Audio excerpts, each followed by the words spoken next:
I received a sample set today of a brand I'm really excited to explore further from the brand Xinu or Xinu. This is one time where I'm not sure how to pronounce the name.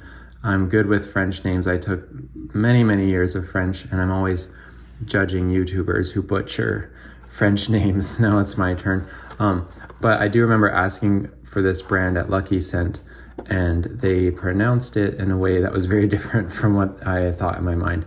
I would think it's Xinu, but I also thought of the word like Oaxaca has an X that sounds like a H. So please, if you know how to pronounce this correctly, leave it in the comments nicely. I heard about this brand first with a interview with Rodrigo Flores Rue, who talked about this small brand he was really proud to have been the perfumer for, because it's based in Mexico City, and a lot of their ingredients and themes are about ingredients local to the city. Their bottles are beautiful, and I saw it on another friend's Instagram story, someone who's not that into fragrance, and I was like, wow, this is they have really good taste to have chosen such a relatively obscure brand for someone who's not that into it.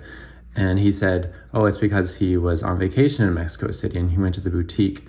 And the boutiques from the online pictures look gorgeous. But they do ship to the US. The only stockist in the US besides is Lucky Scent, but they don't have the Discovery set. So first off the bat, aesthetically, this brand is flawless.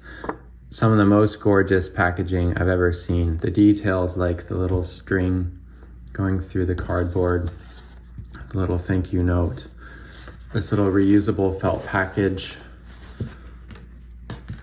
The samples come in 5 milliliter droppers, which is really nice. If you're not gonna have a spray, at least a dropper is easy application.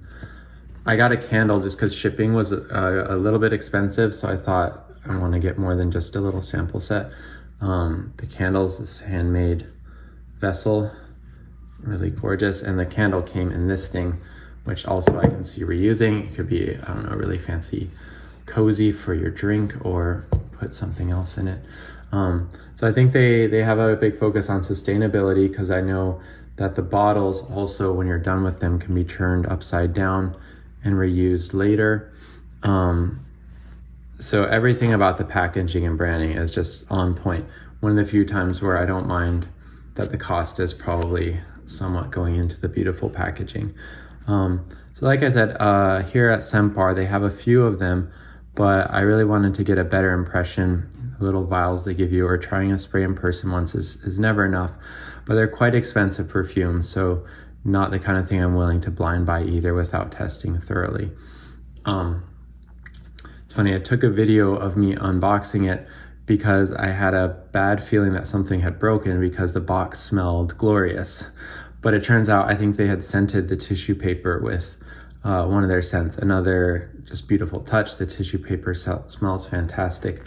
The candle I haven't burned yet, but it's giving off a really strong smell. By the way, I got Florida Musco, which is floral, deep, radiant, has notes of citrus, moss, and it smells really mossy, really herbal.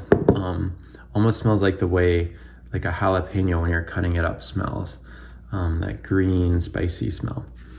Anyway, I'll be going through these one at a time, because I like to give a full wear, because sometimes it's almost embarrassing to do first impressions when you say things that you later change your mind and then it's on public record. But I think we all know that about first impressions. But I'd rather come back and report after wearing each one for a full day. So far today, I've given a full wear to Ummo, which is a tobacco fragrance. See, they give you the notes here: tobacco, styrax, tonka, juniper. I started with this one mostly because it was a very cold day, and so I wanted kind of a warm fragrance. But I have to admit, tobacco is probably among my least favorite genres. So I think my impressions of the ones to follow will be more positive. First impression, the concentration was very strong. I just put a few drops on and it was more than enough to last all day. In the beginning, it's very aromatic, which I think is quality of all of these. Again, by aromatic, we mean lots of herbs and spices, just zingy things that really pop and really tickle the nose. In the early mid, it was getting a bit sweet for me, and I wasn't liking it so much. It got very sweet for just about an hour, and then the dry down came more tobacco and more woods, and I started to like it more and more actually as it got fainter. I would say it smells a bit synthetic. It reminds me of, I believe it's the Nishane 100 Silent Ways, but less sweet, more elegant, more refined than that one. That one kind of hammers you over the head with this really sweet, dripping in sugar tobacco. This is only a bit sweet for a little while, which I guess is coming from the tonka bean. I'm not familiar with like a vast amount of Rodrigo's fragrances, but from what I gather, trying other things, is he is very good mixing naturals with synthetics. The synthetics give an impressive performance that we expect from modern perfumes and radiance, but he's also tasteful enough to not go overboard so they don't become grotesque or overly average smelling like fragrances we've smelled a million times. And there's a lot of details, so I appreciated that even when I was getting sweetness, I was getting a little bit of kind of scratchy, woody amberiness in the base. There were still hints of other little accents here and there of things that kept my interest. So if you don't like tobacco fragrances, I would say this is probably not the one that's going to change your mind. For me, the only one that's maybe changed my mind is Les Indomptables Vanille Havane. So far, that's the first really tobacco forward fragrance that I would consider purchasing, but I haven't yet. But if you love tobacco fragrances, I think it's a must try, because I think it is a very good one if that's a genre that you appreciate.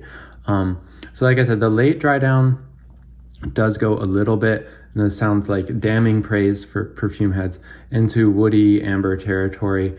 But to me, it wasn't offensive. It had a pleasantly long lasting woody, almost kind of patchouli akagala wood. I don't think there's any of that in it, but the way akagala wood has a little bit of a scratchy woodiness to it.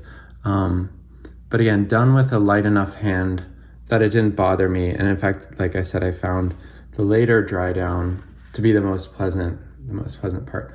So I might top off with just a little more drop here just to get those opening notes again. And yeah, I love this. I think it's a really good amount to know the fragrances pretty well. And I don't mind this application method. So yeah, at the beginning it's boozy almost. I almost get a whiskey opening. It could very well be the kind of thing that grows on me. Like I said, I just got a bit too much sweetness in the early dry down, but that didn't stick around for too long. So yeah, that's it. I think it's not mind-blowing compared to other tobacco fragrances, but it's very well done. So like I said, if it's a genre you appreciate, then definitely one worth trying. But I'm excited to get to some of the others in the future.